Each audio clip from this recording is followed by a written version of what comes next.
Oke, bismillahirrahmanirrahim. Assalamualaikum warahmatullahi wabarakatuh. Minggu ini Bu Ria akan memberikan materi tentang kelanjutan materi-materi yang sebelumnya tentang awal mula kedatangan bangsa Jepang ke Indonesia. Stay tune dan perhatikan ya apa yang Ibu terangkan. Penjajahan Jepang. Oke, kita udah bahas kemarin tentang restorasi Meiji. Sekarang kita belajar tentang apa sih dampak atau apa yang dilakukan Jepang dalam masa restorasi Meiji itu. Jadi ada beberapa bidang yang dikonsentrasikan Jepang pada masa restorasi Meiji. Yang pertama, bidang perindustrian, bidang perdagangan, bidang militer, bidang pendidikan, bidang sosial, dan bidang hukum. Pertama, bidang perindustrian. Jepang mengadopsi teknologi dari barat seperti pabrik senjata, galangan kapal, peleburan besi. Dibangun pula sistem jaringan kereta api dan komunikasi modern. Jadi, untuk memperkuat wilayahnya, hal yang dilakukan oleh Jepang adalah salah satunya mendirikan pabrik senjata. Kamu tahu sendiri, ketika Jepang masa menutup diri, mereka itu benar-benar menutup wilayahnya dari pengaruh-pengaruh barat. Jadi Jepang itu sangat tertinggal dari dari wilayah-wilayah barat, termasuk dalam hal senjata. Yang kamu tahu, kalau kita ngebayangin tentang Jepang zaman restorasi Meiji itu, Jepang masih pakai kimono, masih pakai samurai dalam berperang, terus ada ninja dan lain-lain. Itu yang kamu bayangkan. Nah, ketika dia tahu ketinggalan dengan bangsa barat, dia melakukan beberapa pembaharuan. Salah satunya pembangunan pabrik senjata.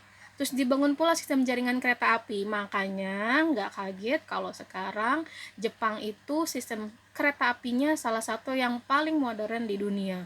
Ya, jadi jangan iri, Bu, kok Indonesia masih KRL, kita di Jepang udah begitu. Ya, wajar saja karena Jepang sudah dari sejak tahun 1800-an dia sudah membangun sistem jaringan kereta apinya. Terus juga dengan komunikasi modern yang kalian tahu juga banyak banget alat-alat komunikasi itu ya memang buatan Jepang. Ya, kenapa seperti itu? Karena Jepang sudah maju dari beda 200 tahun lah sama kita. Oke? Di bidang selanjutnya, bidang militer. Ya, seperti Ibu bilang tadi, untuk memperkuat negaranya, Jepang itu gencar membangun angkatan perangnya. Sebentar, kayaknya Ibu ada yang kelewat. Oke, perdagangan dulu ya. Bidang perdagangan, Jepang mengembangkan pelabuhannya menjadi pelabuhan modern. Demikian juga kapal-kapal dagangnya. Ya, yang Ibu waktu cerita, dia terkaget-kaget dengan datangnya kapalnya si Komandor Ceperi. Nah, dia juga mau seperti itu, negaranya dia punya etos negara yang kuat. Jadi dia juga mau negaranya maju. Makanya dia mengembangkan pelabuhan-pelabuhannya supaya nanti perekonomiannya berjalan dengan lancar. Jadi kalau misalnya masih tradisional gitu, nanti kapal-kapal dagang itu tidak akan pernah bisa berlabuh di pelabuhannya. Makanya Jepang dia mengembangkan sistem pelabuhan yang ada di Jepang. Demikian juga dengan kapalnya dimodernisasikan. Terus juga mendirikan bank. Gunanya buat apa? Bank itu dibuat untuk membuat masyarakat dapat meminjam uang dan investasi. Jadi bagi orang yang punya uang, uangnya diinvestasikan. Bagi beberapa orang yang ingin membangun bisnisnya, dia bisa meminjam sama bank. Makanya mulai banyak industri-industri yang ada di Jepang. Bidang militer, ya. Jepang gencar membangun angkatan perangnya. Pada tahun 1873, Jepang menerapkan kebijakan wajib militer bagi setiap laki-laki berumur 21 tahun. Ya, jadi kalau Korea sekarang ada wajib militer, Jepang juga udah ada ya dari dulu ya. Jadi laki-laki yang berumur 21 tahun untuk jangka waktu 4 tahun dan diikuti dengan 3 tahun sebagai tentara cadangan. Untuk menunjang hal itu, Jepang membeli peralatan dan perlengkapan militer dari negara-negara barat. Pada tahun 1863, misalnya, Jepang memesan sebuah kapal perang modern bertenaga uap dari Belanda. Kapal itu kemudian diberi nama Kayomaru dalam bahasa Jepang. Kapal perang ini mirip dengan kapal hitam Matthew C. Perry. Dalam pelayaran pertama, Jepang sesuai pembuatannya ikut serta 16 orang mahasiswa Akademi Angkatan Laut Jepang yang dikirim ke Belanda untuk mempelajari segala sesuatu yang berhubungan dengan ilmu kelautan ya. Jadi etosnya Jepang itu salah satu itu tadi, dia mau negaranya maju dan mau belajar. Jadi mahasiswa-mahasiswa, pemuda-pemuda yang dikirim Jepang ke wilayah barat, ke negara-negara barat, itu pulang lagi untuk menerapkan ilmunya di negaranya mereka. Makanya kamu lihat sekarang bagaimana majunya negara Jepang, salah satunya tadi etos diri ya, kerja ya, cara berpikir orang-orang Jepang yang berbeda gitu ya. Mereka ulet, pekerja keras gitu ya. Bahkan di satu yang ibu lihat di Instagram itu ada kalau kita kan ada istilah work from home, bekerja dari rumah. Jadi orang-orang Jepang itu dipaksa untuk bisa bekerja di rumah dalam masa corona yang seperti ini. Oke, lanjut. Bidang sosial. Oh, belum. Bidang pendidikan dulu. Ini perdagangan, militer sudah, sosial. Oh, ini salah. Ibu ini bidang sosial ya. Ini bidang pendidikan ya, Nak. Bukan bidang sosial. Nanti ibu ralat ya, ibu perbaiki. Oke. Di bidang sosial, di bidang pendidikan, Jepang menerapkan wajib belajar bagi seluruh generasi muda bangsanya. Mereka dididik untuk memiliki rasa cinta kepada tanah air, semangat pantang menyerah dan berani mati, Bushido. Ya, jadi sistem ini atau rasa cinta tanah air ini benar-benar diterapkan oleh bangsa Jepang, serta hormat dan tunduk kepada kaisar. Ajaran ini semuanya didasari oleh apa yang pernah dilakukan oleh para samurai, tentara Jepang pada masa lalu. Pemerintah Jepang juga mengirimkan banyak beasiswa bagi mahasiswa-mahasiswa Jepang untuk menimba ilmu di dunia barat. Selain itu, mereka mendatangkan banyak konsultan pendidikan dari barat untuk membantu pendidikan di Jepang. Pemakaian jasa konsultan semacam ini juga berlaku di bidang-bidang lainnya.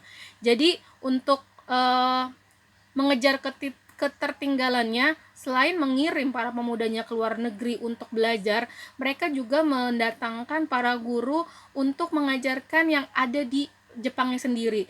Jadi tidak hanya di bidang pendidikan saja, tapi banyak bidang yang juga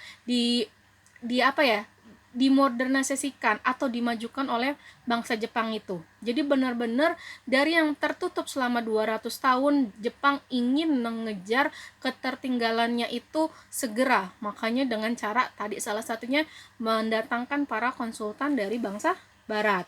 Bidang sosial, menghapus 4 kasta dalam masyarakat Jepang. Menghapus 4 kasta ini atau kelas kasta dalam masyarakat Jepang pada tahun 1871, yaitu dari kelas yang paling tinggi sampai yang paling rendah. Orang-orang bijaksana, petani, seniman, dan pedagang itu dihapuskan ya, Nak ya, kelasnya. Terus munculnya tingkat sosial ini awalnya dipengaruhi oleh pemikiran Konfusiusme. Penguasa yang bijaksana itu berada di tingkat yang paling atas, diikuti oleh petani yang menghasilkan barang bagi masyarakat, lalu seniman yang menggunakan kembali barang-barang yang dihasilkan, dan terakhir pedagang yang mendistribusikan barang-barang tersebut. Keempat kasta ini pertama kali diperkenalkan oleh Konfusius di Tiongkok, lalu menyebar ke Jepang dan negara-negara penganut Buddha lainnya. Penghapusan ini merupakan bagian dari kebijakan umum Meiji untuk menghapus feodalisme tradisional, di mana kekuasaan berada di tangan tuan-tuan tanah atau daimyo dan menggantinya dengan kekuasaan terpusat. Selain itu, pemerintah juga melarang adat istiadat yang bersifat feodal, peninggalan masa lalu, seperti memperlihatkan dan memakai katana dan kimono, yang menjadi ciri khas kelas samurai yang telah dihapus bersamaan dengan dihapusnya sistem kelas kasta ya. Jadi kelas kasta itu tidak ada lagi. Yang terakhir, bidang hukum. Wah, kekecilan ya Ibu, nanti digedein ya. Sistem hukum dan konstitusi mengikuti model dan sistem hukum serta konstitusi Jerman. Jadi sistem hukum yang ada di Jepang itu mencontoh dari negara Jerman. Oke. Nah, setelah masa restorasi Meiji ini, Jepang itu benar-benar memajukan negaranya, benar-benar memodernisasikan negaranya. Makanya, sebagai akibat dari perkembangan industrialisasi itu, Jepang kemudian menjadi satu-satunya kekuatan besar negara non-barat di dunia sekaligus kekuatan utama di Asia Timur dan Asia Tenggara dalam waktu 40 tahun. Jadi ketika 200 tahun itu dia menutup diri, ketika dia membuka diri, dia benar-benar berlari sangat kencang, ya, berlari sangat kencang untuk mengejar ketertinggalannya. Ya, dampaknya apa? Dampaknya adalah Jepang menjadi satu-satunya negara Asia yang terkuat, terhebat yang bisa kita bilang, yang bisa menyaingi negara-negara barat. Oke, semoga paham sampai sini karena Ibu akan lanjut ke imperialisme Jepang. Ya, kita sudah bahas tadi Jepang industrinya maju. Nah, ketika sebuah negara maju itu, industri yang maju itu, dia membutuhkan beberapa hal, Nak. Ya, Jepang kalian tahu sendiri negaranya kecil, ya, cuma beberapa pulau doang, beda sama Indonesia yang besar itu, ya. Latar belakang imperialisme Jepang. Ya, Jepang menikmati pertumbuhan ekonomi yang pesat berkat industrialisasinya. Namun, sebagaimana negara-negara barat pada era revolusi industri, Jepang juga sadar bahwa untuk menjamin pertumbuhan yang berkelanjutan dibutuhkan 3 hal penting, ya. 1. Pasokan bahan mentah yang stabil. 2. Jalur pelayaran yang aman. 3. Pasar bagi hasil industrinya. Sayangnya, Nak, Jepang itu tidak memiliki ketiga bahan tersebut, ya. Jadi mau nggak mau dia harus mencari dari negara lain, gitu kan ya. Mereka harus mengimpor dari negara-negara Asia tentunya. Sementara itu, Jepang juga harus menjaga keamanan jalur pelayaran yang dilewati oleh kapal-kapal yang membawa barang-barang mentah tersebut agar tidak diambil oleh perompak.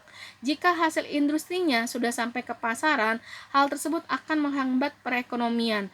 Faktor ekonomi itulah yang mendorong industri Jepang itu untuk melakukan imperialisme atau ingin menguasai negara-negara lain, ya. Supaya dapat bahan yang murah, dia harus ke tempat yang utamanya itu kan, untuk bisa mendapatkan hal-hal yang murah.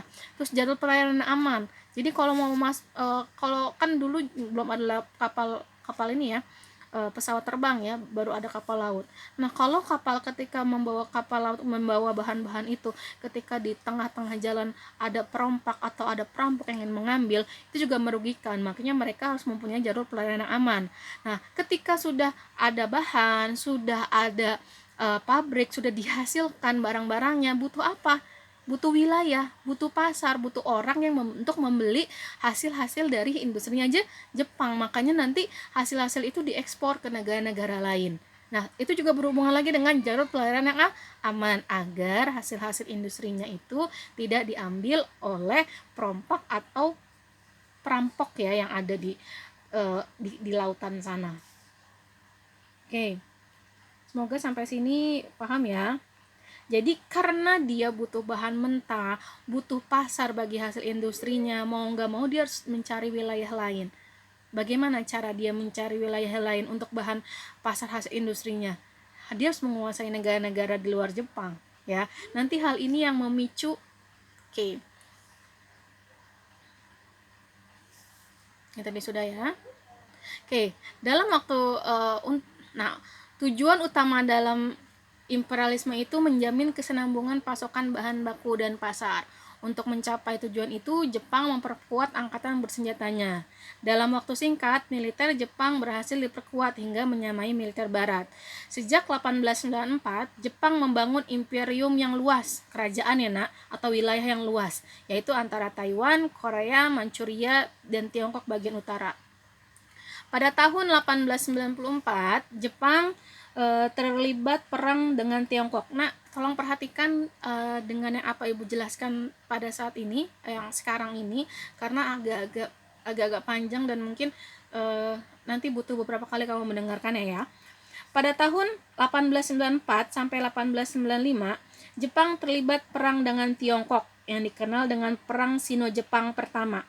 Perang ini dilatar belakangi ambisi masing-masing negara untuk menguasai Korea, di mana di mata Jepang letak Korea sangat strategis dalam konteks perdagangan, juga kaya akan batu bara dan biji besi yang berguna bagi industrialisasi Jepang. Balik lagi, dia butuh pasokan bahan mentah buat industrinya, ya.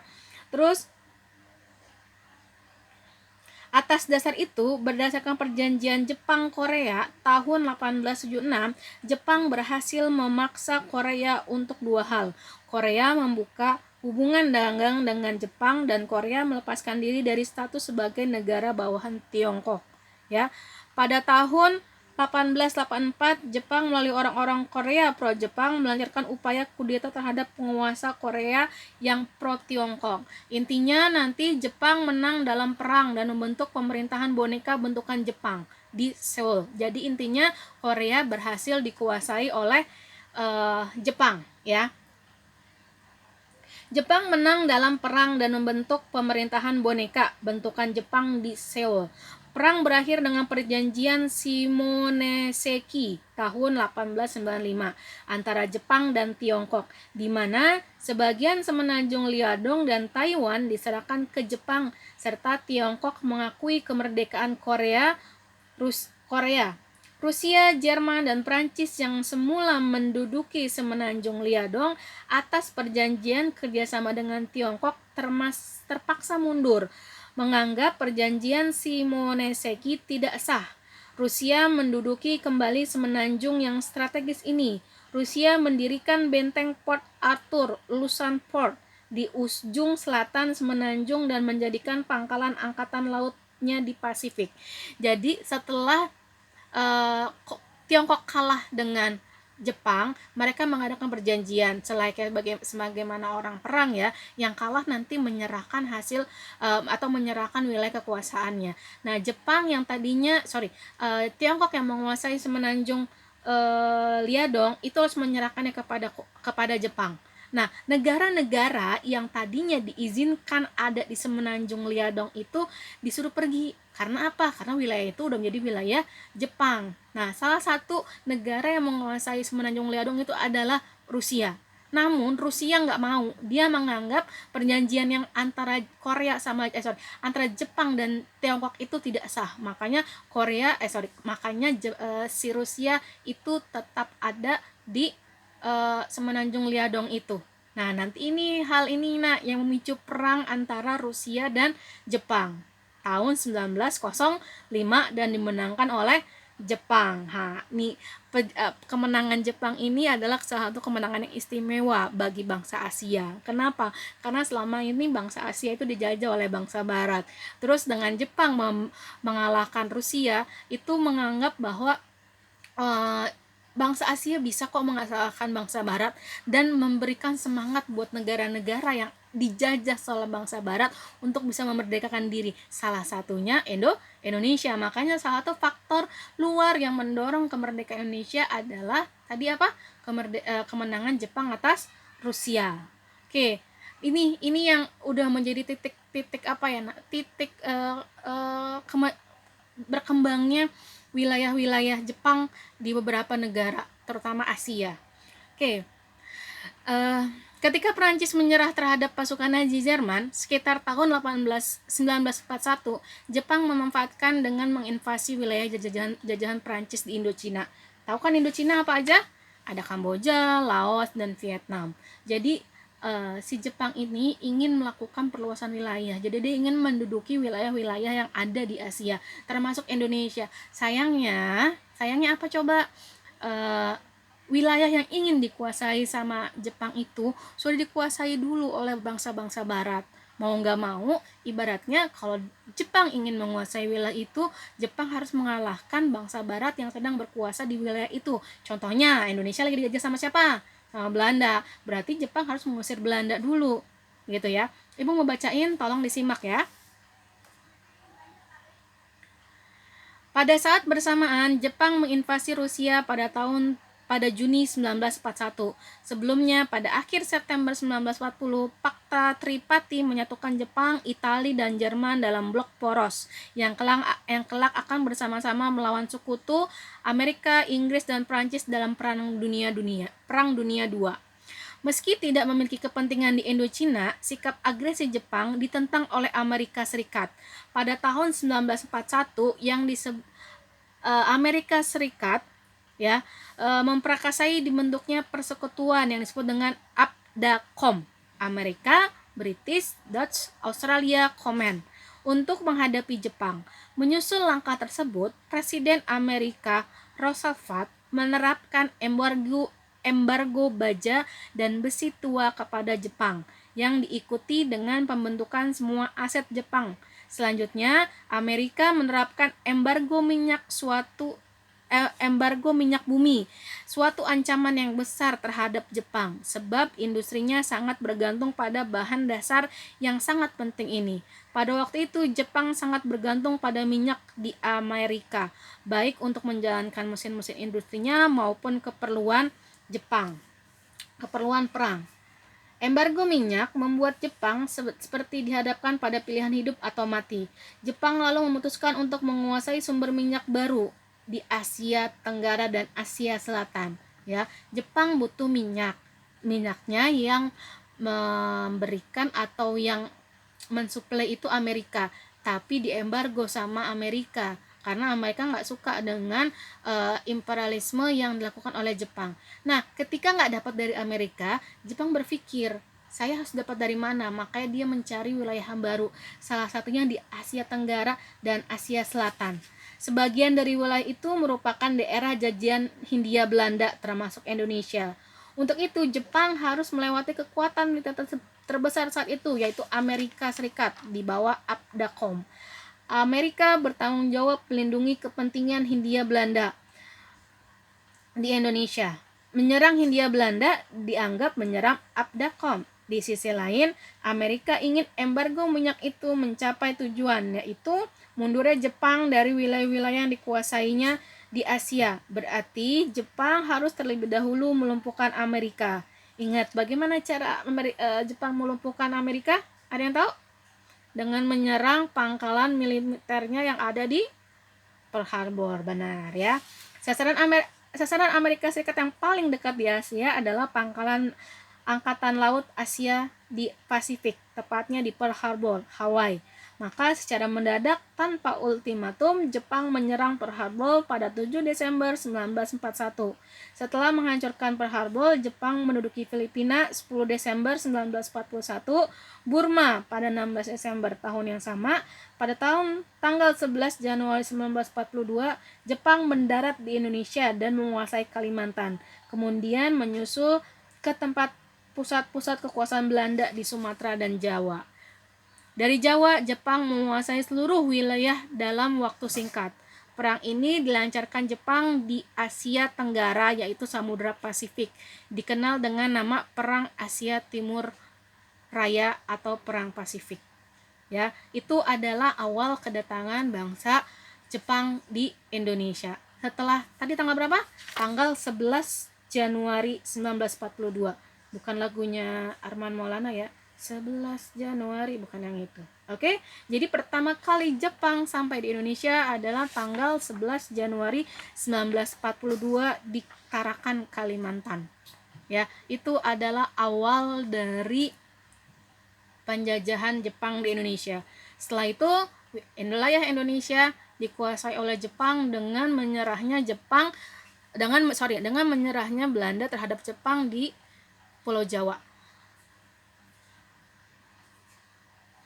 Oke, itu sampai situ dulu Ibu neranginnya.